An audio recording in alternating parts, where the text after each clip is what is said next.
This day is brought to you by Progressive Insurance. Do you ever find yourself playing the budgeting game? Well, with the Name Your Price tool from Progressive, you can find options that fit your budget and potentially lower your bills.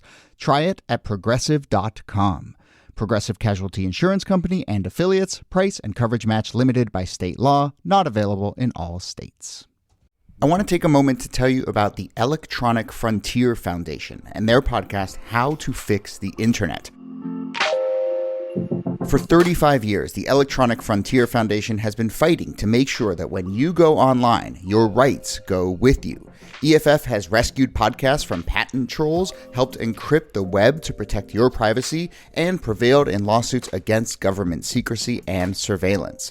I am a huge fan of their work, and can I let you in on a little something? The laptop that I'm recording this promo on right now has an EFF sticker on it covering the camera. I'm looking at it right now, and I would say at least once a week when I'm working at a coffee shop or something, someone will notice it and say, "Oh, wow, I really love EFF."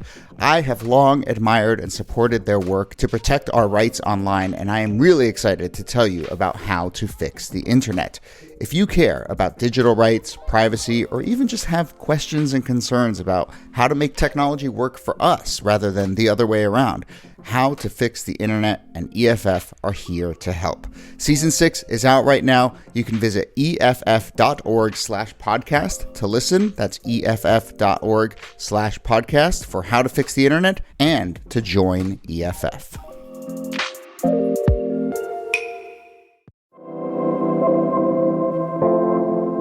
Hello and welcome to This Day, a history podcast from Radiotopia. My name is Jody Avergan. And this day, it is June 19th, also known as Juneteenth. It is a federal holiday here in the United States commemorating the end of slavery, though as we'll lay out in this episode we're going to run for you, it is a bit of a twisty, turny story as to why June 19th specifically marks that day. But look, on this show, we love obviously telling stories from history, but we also are really interested in looking at how stories become history, how history gets written and contested and codified in real time. And sometimes that results in a change in curriculum or a new historical work or book or film. Sometimes that results in books being banned or unbanned. And sometimes that results in a new federal holiday. Declaring something a holiday is an act of history. So, Juneteenth is a really fascinating and really recent case study. It's just a few years old, and it's kind of all still playing out before our eyes. So maybe this episode that we're going to run from our archives will help you brush up on the origins of the holiday, but also get your antenna up a little bit for seeing how the story of Juneteenth is playing out before us. And there is a larger context here. As we've mentioned on the show, there is a lot of history being written and rewritten before our eyes right now. We're hurtling towards this big America 250 celebration, the 250th anniversary of the Declaration of Independence. We're actually going to talk a lot more about that in a couple episodes, our thoughts on how the history of America 250 is already being contested and how we plan to be part of that conversation. So keep your ears out for that. But yeah, I would argue that Juneteenth becoming a federal holiday is a part of this larger era we're living in right now, where this country is starting to rewrite some of the stories that it tells about itself. But anyway, let's get to this episode. And one other note, this is from a few years ago, as I mentioned, so it's just Nikki and me hosting, and we did it in 2020. That was the year before it became a federal holiday, so there are some dated references in there. I kept it all in, I didn't edit it out, because it's actually kind of an interesting time capsule of summer of 2020. But anyway, take a listen, and on behalf of Nikki and Kelly and Jacob and Brittany and myself, we are wishing you a very happy Juneteenth. Hello and welcome to This Day in Esoteric Political History from Radiotopia. My name is Jody Avergan. This day, June 18th, 1865, was the last day that slaves in Texas were subject to slavery. On June 19th, Union soldiers arrived in Galveston with orders to free the slaves per the Emancipation Proclamation. Maybe I confused you with that timeline. This is one of those shows where we fudge the date a bit, but the point is we're talking about what came to be known as Juneteenth or Freedom Day or Jubilee Day, celebrated on June 19th every year. Here to talk about it is, as always, Nicole Hemmer of Columbia. Hello, Nikki. Hello, Jody. So I managed to confuse listeners and maybe myself and maybe you with the timeline there. But I will say that actually there is some confusing timeline as part of the story, because June 19th is the day that slaves in Texas are declared free. The Emancipation Proclamation was issued 2 years earlier. The Civil War ended in April. So you have this gap between quote-unquote freedom and when the orders for freedom are actually delivered. What's going on there? Yeah, it's a confusing thing because the Emancipation Proclamation, which is what we always think of as like, okay, this is going to end slavery, it only applies to the states that are still in open rebellion against the U.S. And the U.S., on the Union side, there are still states that have enslaved people, and so they're exempted from it. And like all laws, it only really counts once it's enforced. And if you think about how news travels and who's invested in spreading news, it's not as though people woke up on January 1st, 1863 and suddenly knew about the Emancipation Proclamation.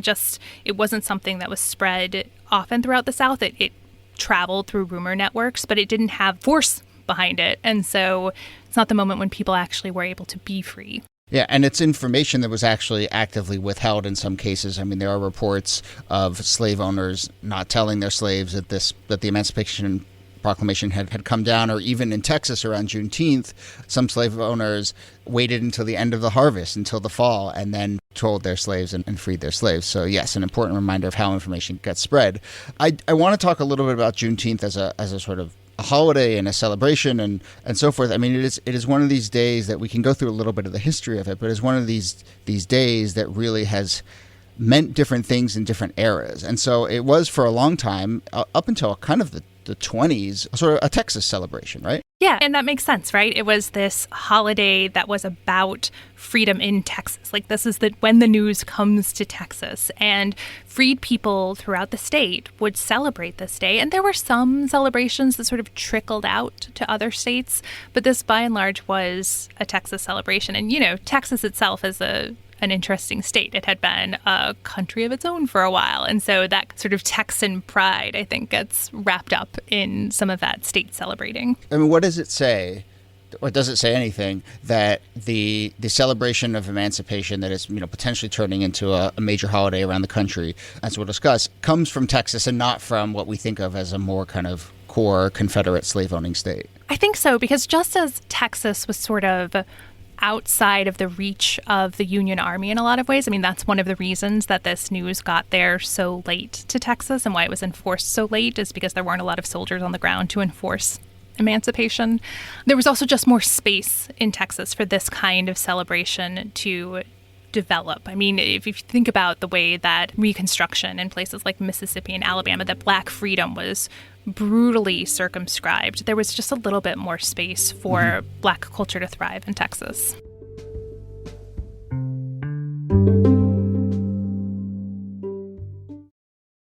Risk is the show where people tell true stories they never thought they'd dare to share. A podcast all about human connection and radical honesty. All through June for Pride Month, Risk will be featuring the stories of LGBTQ folks from all walks of life. You'll laugh, cry, and maybe even end up feeling a little bit better. Go get Risk on the Odyssey app or wherever you get your podcasts. When you check in on the news each day, doesn't it kind of feel like every story is a head-spinning economic story? Tariffs, meme coins, budget fights, not to mention groceries and gas prices. Economics is everywhere, fueling our lives even where you least expect it. You're a This Day listener, which means I know you love context and hidden history. Well, Planet Money is the show for you. Planet Money recently did an episode that I absolutely loved, all about the more uncommon economic indicators being discussed on social media. Not just the obvious like prices, but sales of lipstick are going up, babysitter buns are coming back into style. A show like Planet Money is built to dig into all the little ways that economics shapes our lives. Every episode of Planet Money is fun, illuminating, and pretty short. 20-ish minutes, and you'll walk away knowing a lot more about how the world really works. Listen now to Planet Money from NPR.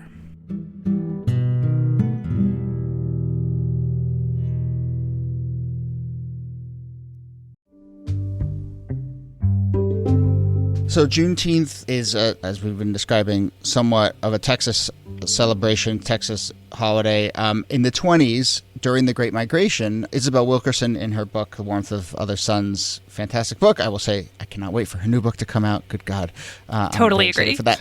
But anyway, she talks about how, among the many other things that blacks from the South took to the rest of the country, Juneteenth spread to Los Angeles, Oakland, Seattle, and other places that people from Texas went. And that's where we start to see it expand as, I think, tell me if I'm wrong, but I think, kind of a cultural celebration at first, right? Yeah, that's exactly right. And I actually think those cities that you named, Los Angeles, Oakland, Seattle, actually give us a view into how the Great Migration worked. I mean, where Black people migrating from the South went really depended on where they originated. So people from Florida went to places like New England or New York, and people from Mississippi and Alabama went to Chicago, and people from Texas went further west, and they spread this holiday, which, I think I would say that, it was definitely a celebration of emancipation, but it was also a celebration of Black life and culture.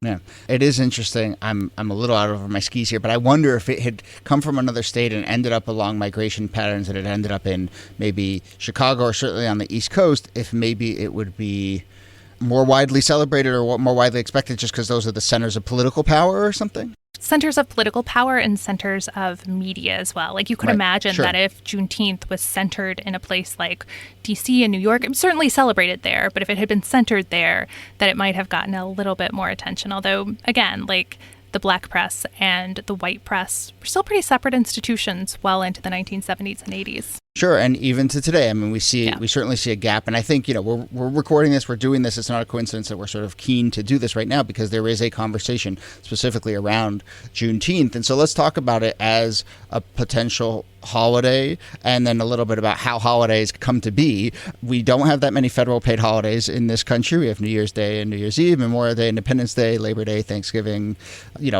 47 of 50 states recognize Juneteenth as either a state or a ceremonial holiday, but it is not a federal holiday. It is not a day that you get paid, even though you don't have to go to work. Do you see that anywhere in the future for June 19th? Oh, I absolutely do. I mean, I think that one of the broader conversations that this is a part of is how we memorialize our past, and holidays are a big part of that. We've seen this in fights over things like Martin Luther King Jr. Day, how it was gradually accepted both at the state level and then ultimately at the federal level, or things like Robert E. Lee Day, which has been a holiday in the South that in recent years has been either taken away as a state holiday, has been taken off the calendar, things like that. And so that contested nature of historical memory and historical celebration is playing out right now in really important ways, and Juneteenth is going to be a benefactor of that. Right, and we see that happening now. As of this episode, we have companies like Nike and Target saying that they're going to make Juneteenth a paid holiday, joining a bunch of other companies. A few states are doing it, some NFL teams,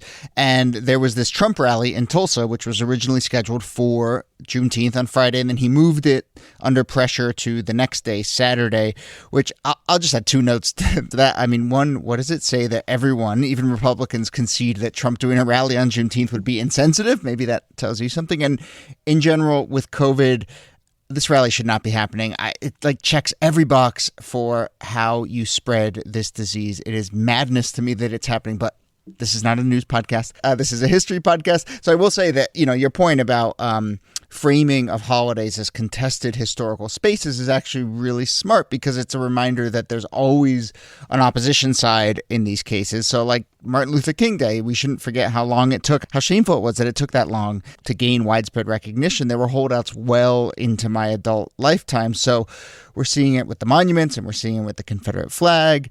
Holidays are absolutely part of this contested history as well. Yeah. Anyway, Nikki Hemmer, thank you as always. So great to be here, Jody. All right. This Day in Esoteric Political History is a proud member of Radiotopia from PRX. You can find out lots more about the show, including how to suggest a topic, at thisdaypod.com. We have been getting lots of great emails and suggestions and just notes about what we discuss on the show, so keep it coming. I'm trying to respond to as many of them as possible. My name is Jody Avergan. Thanks again for listening, and we'll see you soon.